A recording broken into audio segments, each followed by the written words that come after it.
नमस्कार दोस्तों। परीक्षा द सक्सेस ऐप में आपका स्वागत है। मेरा नाम है मनीष श्रीवास्तव और इस वीडियो में मैं लेकर आया हूं 29 नवंबर के करंट अफेयर्स। जैसा कि आपको पता है, हम डेली बेसिस पर करंट अफेयर्स पढ़ते हैं एमसीक्यू के फॉर्म में। तो आज हम लोग 29 नवंबर के करंट अफेयर्स पढ़ेंगे, जिसमें हम लोग 10 क्वेश्चन जो अभी हाल ही के करंट अफेयर्स हैं उनसे कवर करेंगे। तो आज का पहला प्रश्न है कि लेफ्टिनेंट जनरल हरपाल सिंह को भारतीय सेना के नए इंजीनियर इन चीफ के रूप में नियुक्त किया गया है। उन्हें कोर ऑफ इंजीनियर किस वर्ष में नियुक्त किया गया था? अभी जो वर्तमान में ये भारतीय सेना के नए इंजीनियर इन चीफ बने हैं, लेकिन इन्हें कोर ऑफ इंजीनियर के रूप में किस वर्ष में नियुक्त किया गया था? 1978, 1982, 1986 या 1988? ये आपको बताना है कमेंट सेक्शन में कि लेफ्टिनेंट जनरल हरपाल सिंह को इंजीनियर कोर ऑफ इंजीनियर किस वर्ष में नियुक्त किया गया। और इसका सही उत्तर है 1982 में इनको जो है नियुक्त किया गया था। उनके बारे में बात करें तो लेफ्टिनेंट जनरल हरपाल सिंह को भारतीय सेना के नए इंजीनियर इन चीफ के रूप में नियुक्त किया गया है और वो वर्तमान में सीमा संगठन के महानिदेशक हैं। जो सीमा सड़क संगठन है, जो बॉर्डर रोड ऑर्गेनाइजेशन है, उसके महानिदेशक बनाए गए और 1 दिसंबर 2020 को नई नियुक्ति संभालेंगे। तो अभी वो 1 नवंबर दिसंबर से नई नियुक्ति पर चले जाएंगे। इसके अलावा राष्ट्रीय रक्षा अकादमी खड़कवासला के पूर्व छात्र लेफ्टिनेंट जनरल हरपाल सिंह को 14 दिसंबर 1982 को कोर ऑफ इंजीनियर्स में नियुक्त किया गया था। तो यही प्रश्न था, तो आपको बताना था कौन से वर्ष में था, तो 1982 आप याद रखेंगे। बढ़ते हैं आज के दूसरे प्रश्न की ओर। दूसरा प्रश्न है बैंकिंग क्षेत्र से। अब बैंकिंग में आपको बताना है कि एचडीएफसी म्यूचुअल फंड ने एचडीएफसी लाभांश यील्ड फंड लॉन्च किया है और एचडीएफसी बैंक का मुख्यालय कहां पर है? तो हाल ही में एचडीएफसी म्यूचुअल फंड ने एचडीएफसी लाभांश यील्ड नाम का एक फंड लॉन्च किया हुआ है और आपको इसका मुख्यालय बताना है कि एचडीएफसी जो है इसका मुख्यालय कहाँ है। आप जो है मुझे कमेंट सेक्शन में एचडीएफसी का फुल फॉर्म भी बताएंगे, कुछ देर बाद मैं उसका आपको फुल फॉर्म बता दूंगा। आप कमेंट सेक्शन में मुझे ज़रूर बताइए कि एचडीएफसी का फुल फॉर्म क्या है, क्योंकि ये भी कई बार आपसे पूछा जाता है। तो आप बताइए कि एचडीएफसी का फुल फॉर्म क्या है और इसका मुख्यालय कहाँ पर है। तो इसका मुख्यालय मैं आपको बता देता हूँ, इसका मुख्यालय है मुंबई। वैसे अधिकतर बैंकों के जो मुख्यालय हैं वो आपके मुंबई हैं। जिन बैंक का भी आखिरी जो शब्द है वो इंडिया होता है, जैसे state bank of India, central bank of India, ऐसे जो भी बैंक हैं भारत में जिनके आखिरी में इंडिया आता है, उन सब का मुख्यालय जो है मुंबई है। अब जैसे पंजाब नेशनल बैंक है, तो पंजाब नेशनल बैंक के आखिरी में इंडिया नहीं आता है, तो उसका मुख्यालय दिल्ली है। इसके बारे में बात करें तो एचडीएफसी म्यूचुअल फंड ने एचडीएफसी लाभांश यील्ड फंड लॉन्च किया और इसका उद्देश्य मुख्य रूप से लाभांश देने वाली कंपनियों के इक्विटी और इक्विटी से संबंधित उपकरणों की एक अच्छी तरह से विविध पोर्टफोलियो में निवेश करके पूंजी की सराहना या लाभांश वितरण प्रदान करना है। और लाभांश यील्ड एक वित्तीय अनुपात है जो दिखाता है कि एक कंपनी अपने स्टॉक मूल्य के सापेक्ष प्रत्येक वर्ष लाभांश वापसी खरीद में कितना भुगतान करती है।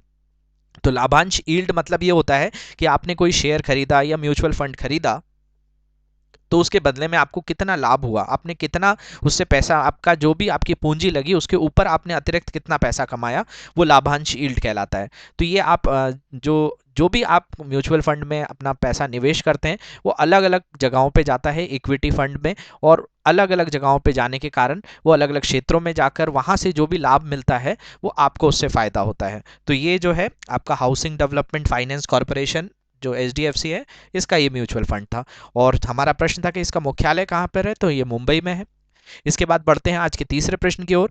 तीसरा प्रश्न जो है वो खेल जगत से है कि निम्नलिखित में से किसने कॉमनवेल्थ गेम्स में पैरा स्पोर्ट्स को मजबूत करने के लिए नवंबर 2020 में राष्ट्रमंडल खेल संघ जो महासंघ है कि एक नए सहयोग समझौते पर हस्ताक्षर किए हैं। तो कॉमनवेल्थ जो गेम्स होते हैं उसमें पैरा सपोर्ट, जो पैरा अगर हम बात करें, जो विकलांग लोग होते हैं, दिव्यांग लोग होते हैं, उनको भी शामिल करने के लिए जो है एक तरह का समझौता ज्ञापन हुआ है। तो यही प्रश्न पूछा गया है आपसे कि किसने कॉमनवेल्थ गेम्स में पैरा स्पोर्ट्स को मजबूत करने के लिए नवंबर 2020 में राष्ट्रमंडल खेल महासंघ के एक नए सहयोग समझौते पर हस्ताक्षर किए हैं। ऑप्शंस दिए हैं आपके अंतर्राष्ट्रीय ओलंपिक समिति, कोलंबिया पैरालंपिक समिति, अंतर्राष्ट्रीय व्हील चेयर एंड एमयूटी खेल महासंघ या अंतर्राष्ट्रीय पैरालंपिक समिति। तो इसका सही उत्तर है अंतर्राष्ट्रीय पैरालंपिक समिति। यह अंतर्राष्ट्रीय पैरालंपिक समिति और राष्ट्रमंडल खेल महासंघ एक नए सहयोग समझौता पर हस्ताक्षर हुए हैं और वे राष्ट्रमंडल खेलों में पैरा खेलों को मजबूत करेंगे। समझौते के हिस्से के रूप में इंग्लैंड के बर्मिंघम, 2022 के बाद हर संस्करण में केवल उन खेलों की सुविधा होगी जिसकी अंतर्राष्ट्रीय संघों को आईपीसी द्वारा मान्यता प्राप्त होगी। आईपीसी मतलब अंतर्राष्ट्रीय पैरालंपिक समिति, जो पैरा जिनको भी कोई तरह से दिव्यांग या इस तरह के लोग होते हैं पैरा ओलंपिक वाले, उनको शामिल किया जाएगा। तो इसमें आईपीसी की जो है आपकी मान्यता प्राप्त होना जरूरी है, तो इससे उन लोगों को भी बढ़ावा मिलेगा। बढ़ते हैं आज के चौथे प्रश्न की ओर। चौथा प्रश्न जो है जलवायु और पर्यावरण से जुड़ा हुआ है कि नवंबर 2020 में केंद्रीय पर्यावरण, वन एवं जलवायु परिवर्तन मंत्रालय ने किस शहर में 1100 करोड़ रुपए के सोंग डैम पेयजल परियोजना के निर्माण को मंजूरी दी है? तो ये आपको बताना है, काफी प्रमुख प्रश्न है कि केंद्रीय पर्यावरण जो central environment, forest and climate change जो मिनिस्ट्री है हमारी, उसने जो है ये नवंबर 2020 में 1100 करोड़ रुपए के एक सोंग डैम पेयजल परियोजना के निर्माण को मंजूरी दी है। तो ये कहाँ पर है आपको बताना है, किस शहर में है ये मंत्रालय की ये मंजूरी? जम्मू में, शिमला में, देहरादून में या आगरा में? इसका सही उत्तर है देहरादून में। इसके बारे में बात करें तो केंद्रीय पर्यावरण, वन एवं जलवायु परिवर्तन मंत्रालय ने देहरादून शहर में 1100 करोड़ रुपए के सोंग डैम परियोजना के निर्माण को मंजूरी दे दी है। अब ये जो है पेयजल मतलब पीने वाला पानी है, आपको मुझे बताना है कमेंट सेक्शन में केंद्रीय पर्यावरण, वन एवं जलवायु परिवर्तन मंत्रालय किसके पास है। और ये जो है 1100 करोड़ रुपए के सोंग डैम पेयजल परियोजना के निर्माण से क्या फायदा होगा? तो ये योजना देहरादून शहर में 24 घंटे पीने का पानी प्रदान करेगी और रिस्पना का पुनर्जन्म करेगी। ये रिस्पना जो है एक नदी है वहाँ पे, उसका जो है पुनर्जन्म देगी। और मूल रूप से सोंग नदी पर बनाया गया ये बांध लगभग 148 मीटर ऊंचा और इसका उद्देश्य 6 मेगावाट तक बिजली पैदा करना है। तो ये जो है बहु उपयोगी जो है परियोजनाओं के अंतर्गत आएगा। बढ़ते हैं आज के पांचवें प्रश्न की ओर। ये प्रश्न जो है मध्य प्रदेश से है, तो इसको आप और भी अच्छे से याद रखेंगे कि मध्य प्रदेश के सीएम शिवराज सिंह चौहान ने घोषणा की है कि हर साल राज्य में जनजाति गौरव दिवस मनाया जाएगा। तो आपको बताना है ये किसकी जयंती पर मनाया जाएगा।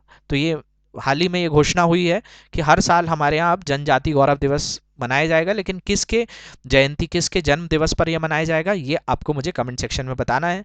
बिरसा मुंडा, तिलका मांझी, मंगल पांडे या टंट्या भील? तो इसका सही उत्तर मैं आपको बता देता हूं कि मध्य प्रदेश के सीएम शिवराज सिंह चौहान ने घोषणा की है कि हर साल राज्य में जनजाति गौरव दिवस बिरसा मुंडा की जयंती पर मनाया जाएगा। इसमें बात करें तो मध्य प्रदेश के सीएम ने ये घोषणा कर दी कि अब 15 नवंबर को, हर 15 नवंबर बिरसा मुंडा की जयंती होती है, तो ये राज्य में जनजाति गौरव दिवस के रूप में मनाया जाएगा। और उन्होंने उमरिया जिले में जनजातीय सम्मान पुरस्कार समारोह को संबोधित करते हुए ये घोषणा की थी।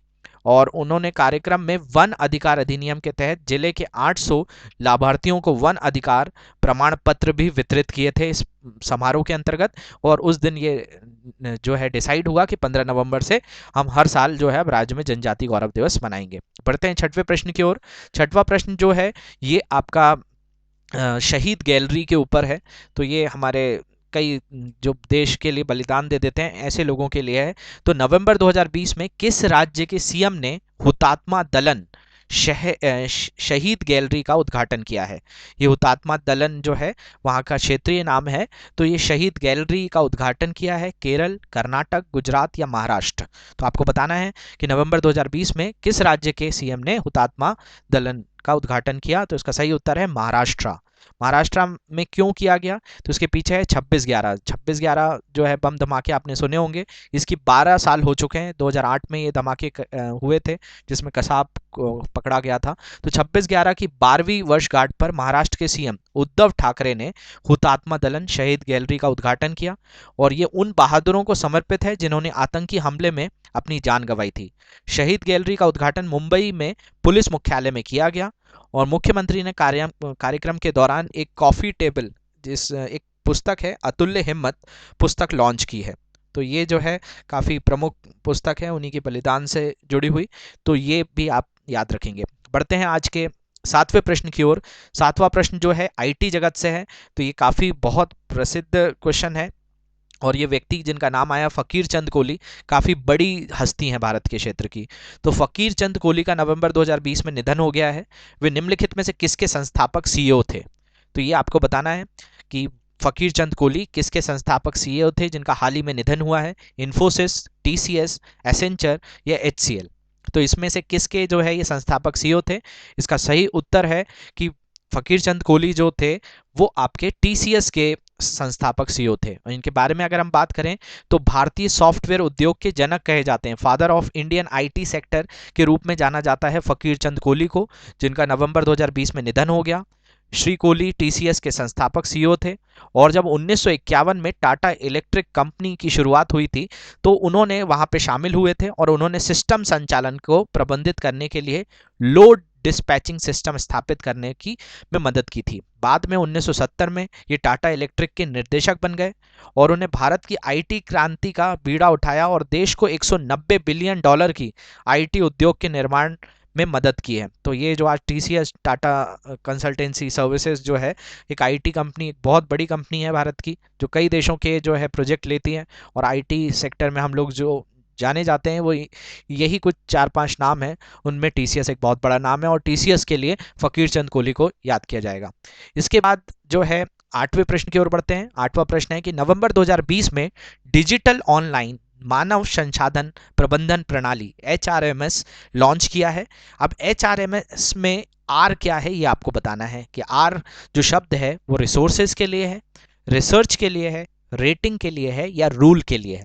तो नवंबर 2020 में डिजिटल ऑनलाइन मानव संसाधन प्रबंधन प्रणाली लॉन्च किया गया। उसमें HRMS में आर क्या है ये आपको बताना है। तो इसको मैं अगर बताऊं तो HRMS में जो आर है वो है रिसोर्स, क्योंकि इसका मतलब होता है ह्यूमन रिसोर्स मैनेजमेंट सिस्टम। तो ह्यूमन रिसोर्स में आपका आर जो है रिसोर्सेस है। तो इसी में अगर हम बात करें तो भारतीय रेल ने डिजिटल ऑनलाइन मानव संसाधन प्रणाली जिसको ह्यूमन रिसोर्स मैनेजमेंट सिस्टम शुरू की है और HRMS जो है 27 लाख से अधिक परिवारों के साथ सेवानिवृत्त कर्मचारियों को प्रभावित करेगा। तो ये साथ साथ जो है जो लगभग 27 लाख अधिक परिवारों को ये इससे फायदा मिलने वाला है ह्यूमन रिसोर्स मैनेजमेंट सिस्टम से। और HRMS रेलवे के कार्यों में जवाबदेही और पारदर्शिता बढ़ाएगा या बढ़ेगी उससे। और HRMS भारत को डिजिटल रूप में सशक्त समाज और ज्ञान अर्थव्यवस्था में बदलने के लिए जो माननीय प्रधानमंत्री का जो दृष्टिकोण है उसको साकार करने की दिशा में एक महत्वपूर्ण कदम है। इसी के बाद अगर हम बात करें तो बढ़ते हैं आज के 9वें प्रश्न की ओर और ये प्रश्न है कि केंद्र शासित प्रदेशों के बीच लद्दाख में प्रधानमंत्री स्वनिधि योजना लागू करने में क्या रैंक है। ये प्रधानमंत्री स्वनिधि योजना जो है भारत के कई क्षेत्रों में लागू की गई है। तो केंद्र शासित प्रदेशों में लद्दाख कौन से स्थान पर आया है ये आपको बताना है, पहले, दूसरे, तीसरे या चौथे। तो इसका सही उत्तर है कि केंद्र शासित प्रदेशों में लद्दाख तीसरे स्थान पर आया है। और लद्दाख में केंद्र शासित प्रदेशों में प्रधानमंत्री स्वनिधि योजना लागू करने का तीसरा स्थान मिला। आवास एवं शहरी मामलों की योजना की प्रगति पर प्रधानमंत्री द्वारा लद्दाख के प्रदर्शन की समीक्षा की गई थी।